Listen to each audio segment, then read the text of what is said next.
নমস্কার বন্ধুরা, আমি দেবাশিস আর আপনারা দেখছেন ট্রি লাভার্স। বন্ধুরা, আজকের আমি আপনাদের সঙ্গে যে বিষয় নিয়ে আলোচনা করব সেটি আসলে কলিয়াস গাছ। অনেক বাগানপ্রেমী বন্ধুরা আছেন যারা খুব কম সময়ের মধ্যে এবং কম পরিচর্যার মাধ্যমে বাগান সুন্দর করতে চায়। তাদের জন্য বন্ধুরা আজকের এই ভিডিওটি, তাই সঙ্গে থাকুন, দেখতে থাকুন। ভিডিওটি স্কিপ না করে পুরোপুরি দেখবেন, যাতে আপনারা সমস্ত কিছু ব্যাপারটা বুঝতে পারেন। তাই আপনাদেরকে প্রথমে যেটা করতে হবে বন্ধুরা, আপনাদেরকে একটি কলিয়াস গাছ সংগ্রহ করে আনতে হবে। এই কলিয়াস গাছের অনেক ভ্যারাইটি হয়, তাই আপনারা আপনাদের মনের মতো পছন্দ মতো একটি চারা সংগ্রহ করে আনতে পারেন। নার্সারি থেকে এগুলো খুব কম দামে পেয়ে যাবেন বন্ধুরা। এবং আপনি যদি চান কোনো রকম নার্সারি থেকে না কিনে আপনি কোনো বন্ধু বান্ধবের থেকে চারা কাটিং করে আনতে পারেন, এবং এই কলিয়াস গাছ কাটিং থেকে খুব সহজেই করা যায়। তাই আপনারা চাইলে কাটিং থেকেও চারা তৈরি করে নিতে পারবেন। সেই সমস্ত পদ্ধতি আজকের আমি আপনাদেরকে দেখিয়ে দেবো, কিভাবে কাটিং করতে হয়, কিভাবে কাটিং থেকে চারা তৈরি করতে হয়। সমস্ত পদ্ধতি আজকের আমি আপনাদের সামনে তুলে ধরব। বন্ধুরা, মনে করুন এই যে কলিয়াস গাছটি আছেন, মনে করুন আপনারা এখান থেকে চারা তৈরি করবেন। আপনি কোনো কাঁচি বা ধার ব্লেডের সাহায্যে, কলিয়াস গাছ খুব নরম হয় বন্ধুরা, তাই আপনারা মনে করলে এখান থেকে কেটে নিয়ে বন্ধুরা এটিকে মাটিতে কিংবা বালিতে বসাতে পারেন। তাতে আপনারা দেখবেন এক সপ্তাহের ভিতরে খুব সুন্দর শেকড় গজিয়ে যাবে।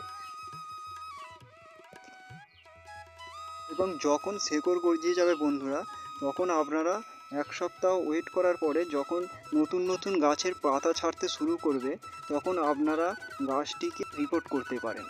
তো এর জন্য আমি আপনাদেরকে বলবো বন্ধুরা, কলিয়াস গাছ যেহেতু অনেক ঝোপালো হয় এবং খুব বসি আকৃতি হয়, তাই আপনারা প্রথমে কোনো ছোট পট নির্বাচন করবেন। বেশি বড় টবে দিলে বন্ধুরা কী হবে, এই গাছ যত শেকড় বৃদ্ধি করতে পারবে তত গাছের গ্রোথ খুব সুন্দর হবে। এবং গাছের গ্রোথ সুন্দর হওয়া মানে বুঝতে পারছেন বন্ধুরা, গাছটি ঝোপালো আকৃতি ধারণ করবে।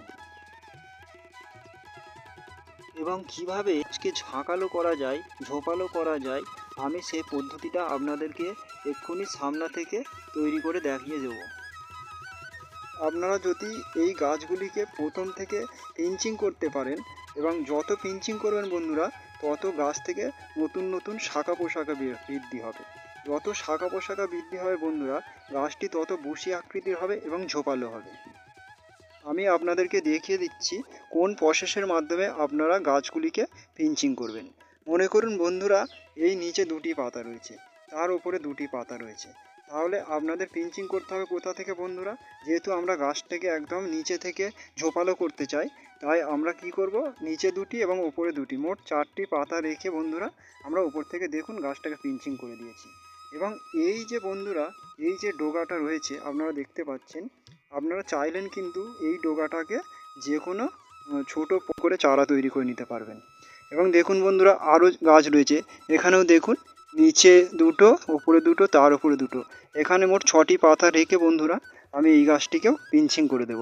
তাহলে বন্ধুরা কী হবে আপনারা দেখুন, এই যে পাতা, এখান থেকেও ডগা বেরোতে শুরু করবে এবং এখান থেকেও ডগা বেরোতে শুরু করবে। এখান থেকে অলরেডি ডগা বেরোচ্ছে বন্ধুরা, দেখুন এখান থেকে অলরেডি ডগা ছাড়তে শুরু করেছে, এখান থেকেও ডগা বেরোবে, এই পাশ থেকেও ডগা বেরোচ্ছে বন্ধুরা, দেখতে পাচ্ছেন। তো যখন আমরা কি করব, পিঞ্চিং করে দেবো মাথাগুলি, তখন আপনাদের কি হবে, প্রত্যেকটি পাতার গোড়া থেকে নতুন নতুন শাখা বৃদ্ধি পাবে, নতুন নতুন শাখা বের হবে। এইভাবে আমি সব গাছগুলিকে পিঞ্চিং করতে থাকবো। দেখুন বন্ধুরা, এটাকেও পিঞ্চিং করে দিচ্ছি। এখানে একটি গাছ রয়েছে, এখানেও এটাকেও পিঞ্চিং করছি। দেখুন বন্ধুরা, আমার সব গাছগুলি পিঞ্চিং করা হয়ে গেছে। এখানে আমার মোট 4টি গাছ রয়েছে।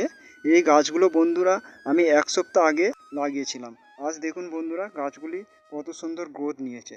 আমি আর মাসখানেক পরে বন্ধুরা এগুলোকে অন্য একটু বড় পটে স্থানান্তরিত করব। তাতে আপনাদেরকে আপডেট দেবো যে গাছগুলো আমার কত সুন্দর ঝোপালো হবে। আর আমি বন্ধুরা যত শাখা পোশাখা বেরোতে থাকবে আমি সবগুলোকে পিঞ্চিং করতে থাকবো। এখান থেকে যে শাখা পোশাখাটা বেরোবে সেটা বন্ধুরা যখন একটু বড় হয়ে যাবে তার মাথাটা পিঞ্চিং করব। এখান থেকে যখন শাখা পোশাখা বেরোবে তার মাথাটা পিঞ্চিং করব। এইভাবে পিঞ্চিং করতে থাকলে বন্ধুরা গাছগুলি প্রথম থেকে ঝোপালো আকার ধারণ করবে। এবারে আসি বন্ধুরা গাছের কিভাবে জল মেনটেন্স করতে হবে।